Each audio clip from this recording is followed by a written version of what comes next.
नमस्कार बंधु, राधे राधे। मैं नंदिनी प्रिय संस्कृतम में आप सभी का स्वागत करती हूँ। तो जैसा कि हम यूजीसी नेट संस्कृत 25 कोड का ऑफिशियल प्रश्न पत्र देख रहे हैं, हम 2020 सितंबर का जो है प्रश्न पत्र देख रहे हैं। उसमें इससे पहले 8 कक्षाएं हो चुकी हैं, ये 9वीं कक्षा है और इस प्रश्न पत्र की अंतिम कक्षा है। तो चलिए 81 नंबर प्रश्न से हम शुरू करते हैं। और हाँ, यदि चैनल पर नए हैं तो चैनल को सब्सक्राइब करें, वीडियो को लाइक करें और अच्छे कमेंट करें। महाभारतीय पर्वणां समुचितः क्रमो अस्ति। महाभारत के पर्वों का समुचित क्रम लगाना है हमें। महाभारत में आठ पर्व हैं, क्षमा कीजिए 18 पर्व हैं। तो उन 18 और सबसे पहले महाभारत के विषय में कहा गया है, धर्मे अर्थे च कामे च मोक्षे च भरतर्षभः यदि हास्ति तदन्यत्र यन्य हास्ति च न तत्क्वचित्। अर्थात जो चीज़ भारतवर्ष में नहीं है वो अन्यत्र कहीं भी नहीं है। तो हम देख लेते हैं पर्वों को क्रम से। आदि पर्व, सभा पर्व, वन पर्व, विराट पर्व, उद्योग पर्व, भीष्म पर्व, शौक्तिक पर्व, क्षमा कीजिए भीष्म पर्व, द्रोण पर्व, कर्ण पर्व, शल्य पर्व, शौक्तिक पर्व, स्त्री पर्व, शांति पर्व, अनुशासन पर्व, अश्वमेध पर्व, आश्रमवासिक पर्व, मौसल पर्व, महाप्रस्थानिक पर्व और स्वर्गारोहण पर्व। तो इस तरीके से हमारा आदि पर्व, सभा पर्व, वन पर्व, विराट पर्व, उद्योग पर्व, भीष्म, द्रोण, कर्ण, शल्य, शौक्तिक, स्त्री, शांति। तो हमारा पहले नंबर पे शांति आ जाएगा यहाँ पर।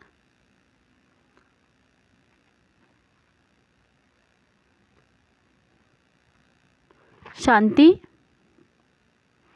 दूसरे नंबर पर अनुशासन आ जाएगा।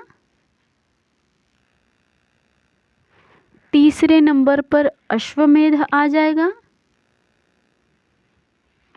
चूँकि ये हमारा 12, 13, 14, 15 ये चौथे नंबर पर, और मौसल पर्व आपका जो है वो 16 नंबर पर है। तो ये 5वें नंबर पर। CABD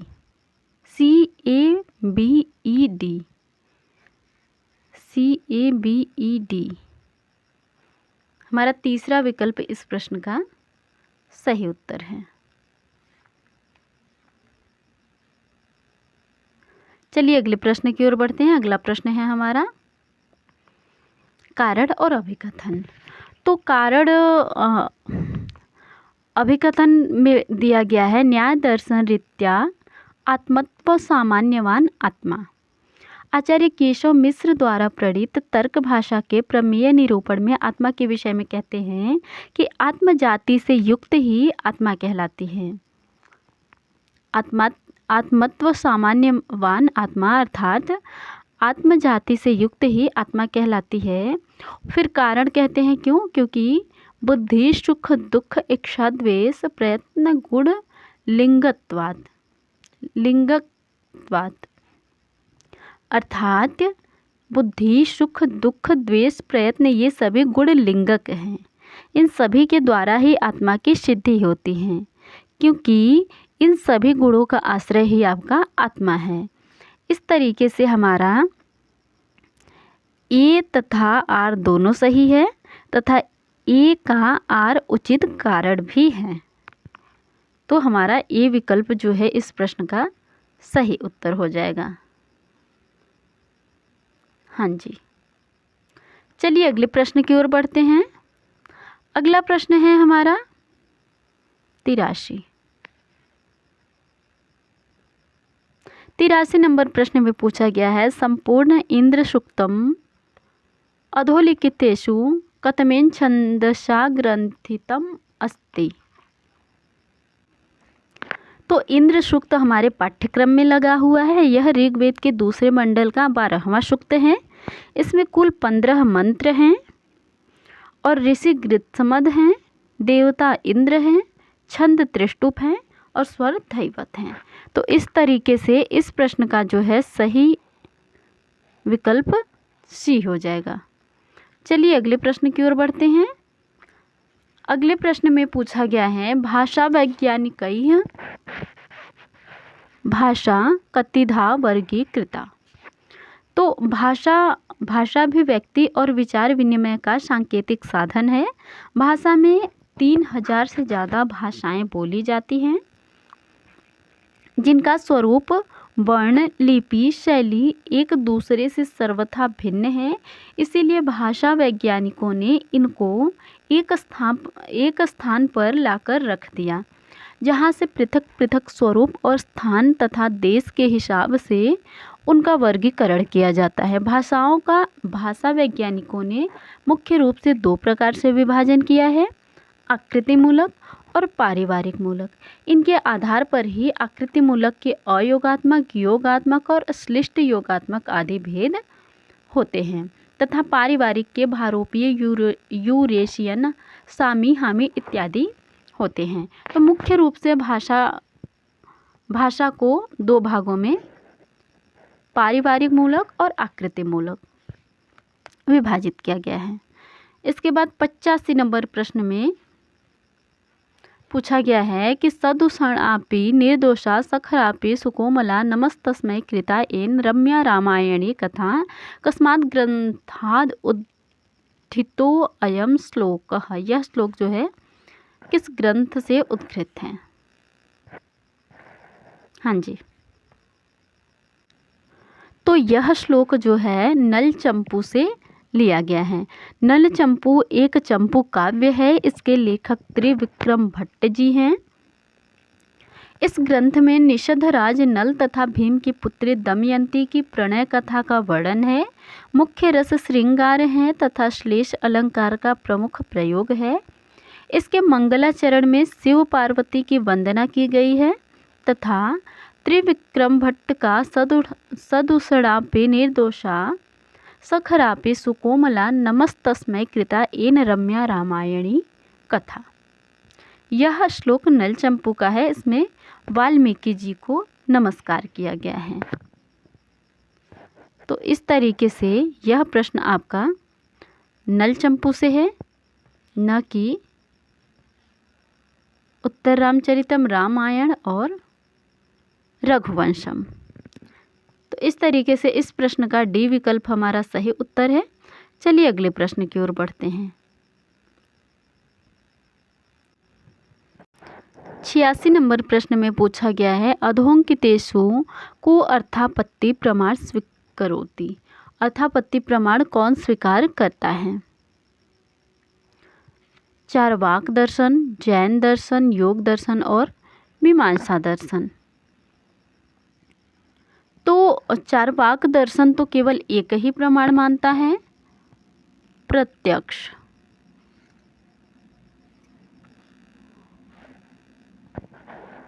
चार्वाक केवल प्रत्यक्ष प्रमाण मानता है और जैन दर्शन प्रत्यक्ष और परोक्ष 2 प्रमाण मानते हैं, प्रत्यक्ष और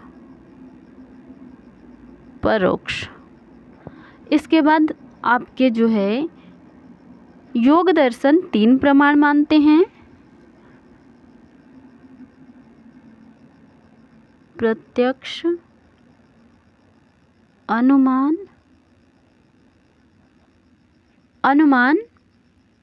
और आगम, जिसको शब्द प्रमाण भी कहते हैं। और आपके मीमांसक में 2 मत हैं, भाट्ट मत और प्रभाकर मत। प्रभाकर मत आपके 5 प्रमाण मानते हैं और भाट्ट मत आपके 6 प्रमाण मानते हैं। तो प्रभाकर मत जो है 5 प्रमाण कौन कौन से मानते हैं? प्रत्यक्ष, अनुमान, उपमान, शब्द, अर्थापत्ति। और भाट्ट मत ये 5 मानते हैं। इसके अलावा एक अनुपलब्धि प्रमाण भी मानते हैं। तो इस तरीके से हमारा अर्थापत्ति प्रमाण जो है वो मीमांसा दर्शन से संबंधित है, मीमांसा दर्शन में स्वीकार किया गया है। तो इस तरीके से हमने इस प्रश्न का विश्लेषण देखा। उम्मीद करती हूँ कि आपको समझ में आई होगी। चलिए अगले प्रश्न की ओर बढ़ते हैं। अगला प्रश्न है हमारा, हर्षस्य कृति इमे स्तः, इनमें से हर्ष की कृति कौन सी है? तो हर्षवर्धन जी की कृति प्रियदर्शिका और रत्नावली है। रत्नावली और प्रियदर्शिका ये आपकी दो हर्ष जी की कृति हैं। तो ए और डी, इस प्रश्न का पहला ही विकल्प हमारा सही उत्तर हो जाएगा। बाकी कर्पूर मंजरी और बाल भारत ये दो राजशेखर जी की हैं।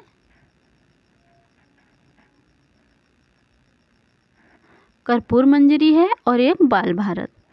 और इसके बाद नैषधीय चरितम जो है आपका वो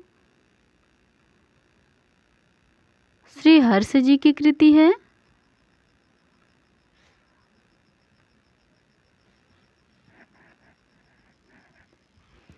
तो इस तरीके से हमारा इस प्रश्न का सही उत्तर ए हो जाएगा, ए और डी। बाकी भवभूति जी की मालती माधव, महावीर चरितम, उत्तर रामचरितम, अशोक घोष जी का बुद्ध चरितम, सौंदरानंद। बाकी अन्य अन्य महाकवियों ने अन्य अन्य बहुत प्रसिद्ध रचनाएं लिखी हैं, किंतु यहाँ पर हमसे हर्ष जी के विषय में पूछा गया है तो हम उनके विषय में रत्नावली और प्रियदर्शिका प्रसिद्ध है उनकी रचना। अगला प्रश्न है हमारा, याज्ञवल्क्य स्मृतौ व्यवहाराध्यायस्य प्रकरणे स्तः, याज्ञवल्क्य स्मृति के व्यवहाराध्याय के प्रकरण इनमें से कौन कौन से हैं? यह प्रश्न आपका मुख्य रूप से याज्ञवल्क्य स्मृति से लिया गया है। याज्ञवल्क्य स्मृति के लेखक महर्षि याज्ञवल्क्य हैं। इसका समय द्वितीय शताब्दी माना जाता है। इसमें मुख्य 3 अध्याय हैं, आचाराध्याय, व्यवहाराध्याय और प्रायश्चिताध्याय। हमारे पाठ्यक्रम में व्यवहाराध्याय लगा हुआ है जिसमें 25 प्रकरण हैं और उन प्रकरणों के नाम हमसे पूछा गया है। 4 विकल्प दिए गए हैं जिनमें से 2 प्रकरण हैं और 2 नहीं हैं। तो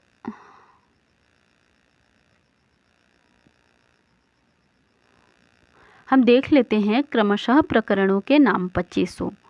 पहला है साधारण व्यवहार मात्रिका प्रकरण, दूसरा है असाधारण व्यवहार मात्रिका प्रकरण, तीसरा है ऋणादान प्रकरण, उपनिधि, साक्षी, लेख्य प्रकरण, दिव्य प्रकरण।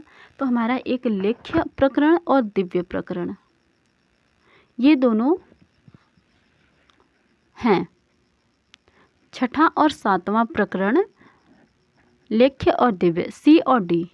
इस प्रश्न का सही विकल्प सी और डी। बाकी हम अन्य प्रकरणों को भी देख लेते हैं। लेख्य प्रकरण, दिव्य प्रकरण, दाय विभाग, सीमा विवाद, स्वामी पाल विवाद, स्वामी विक्रय, दत्ता प्रदानिक, टेतानुशय, अभिपेत्य शुश्रूषा, संविद्यतिक्रम, वेतनादान, द्यूत समाह्य, वाक पारुष्य, दंड पारुष्य, साहस, विक्रिया संप्रदान, संभूय समुत्थान, स्थेय प्रकरण, स्त्री संग्रहण प्रकरण, प्रकीर्ण प्रकरण। इस तरीके से हमने देखा। बाकी वहाँ पे राजधर्म प्रकरण और विवाह प्रकरण ऐसे कोई प्रकरणों की चर्चा नहीं है।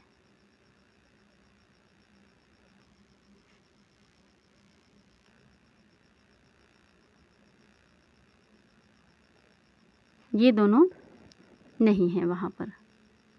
इस तरीके से हमारा सी और डी इस प्रश्न का सही विकल्प सी था। चलिए अगले प्रश्न की ओर बढ़ते हैं। ये 88 नंबर प्रश्न फिर से आ गया था तो हम इस प्रश्न पर चलते हैं। 89 नंबर प्रश्न में पूछा गया है, तनु विस्तारे धातुः विधिलिंगी प्रथम पुरुषैक वचने रूपद्वयं भवति। प्रथम पुरुष एक वचन में जो है विधिलिंग में तनु विस्तारे धातु का 2 रूप कौन कौन से हैं? प्रथम पुरुष एक वचन में तो आत्मनेपद और परस्मैपद दोनों में पूछा गया है। तनु विस्तारे धातु, यह धातु तन आदि गण की प्रमुख धातु है। यह सेट धातु है तथा उभयपदी है। इसके विधिलिंग के रूप जो है हम आत्मनेपद और परस्मैपद दोनों में देखेंगे, क्योंकि दोनों का ही हमसे प्रथम पुरुष एक वचन विधिलिंग में पूछा गया है। तो प्रथम पुरुष एक वचन तनुयात परस्मैपद में है और तन्वित आत्मनेपद में है। तनुयात तन्वित, ए और डी।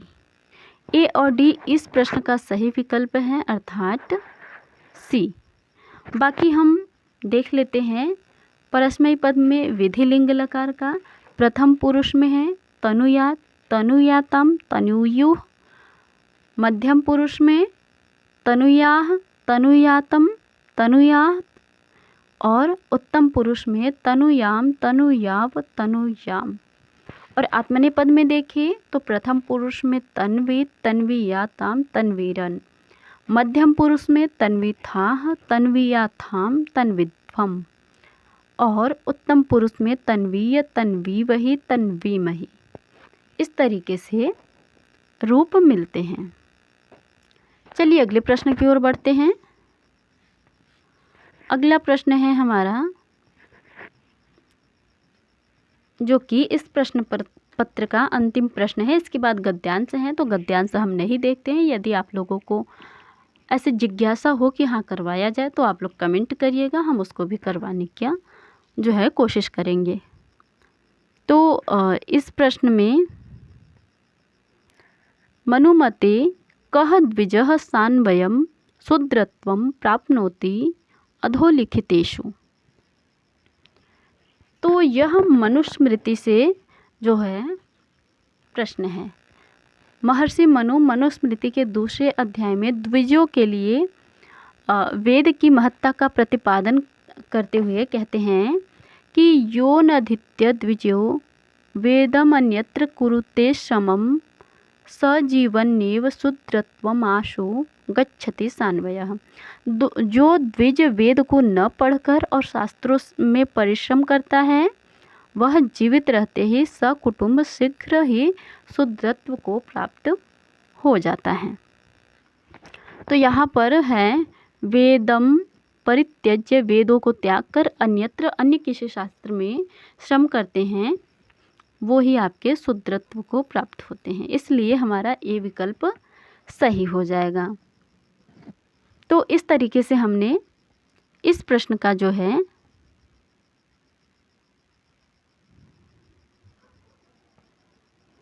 विश्लेषण देखा। उम्मीद करती हूँ इस प्रश्न पत्र का अथवा जितनी भी प्रश्न पत्र कराई गई हैं और उनकी प्रश्नोत्तरी आप लोगों को बहुत पसंद आ रही होगी। और यदि नहीं पसंद आ रही है, कुछ कमी है, कुछ संशय है, तो उसको भी कमेंट करें, सुधार किया जाएगा। और बने रहें चैनल पर। धन्यवाद। मिलते हैं नए प्रश्न में, नए प्रश्न पत्र के साथ, नई कक्षा में। धन्यवाद।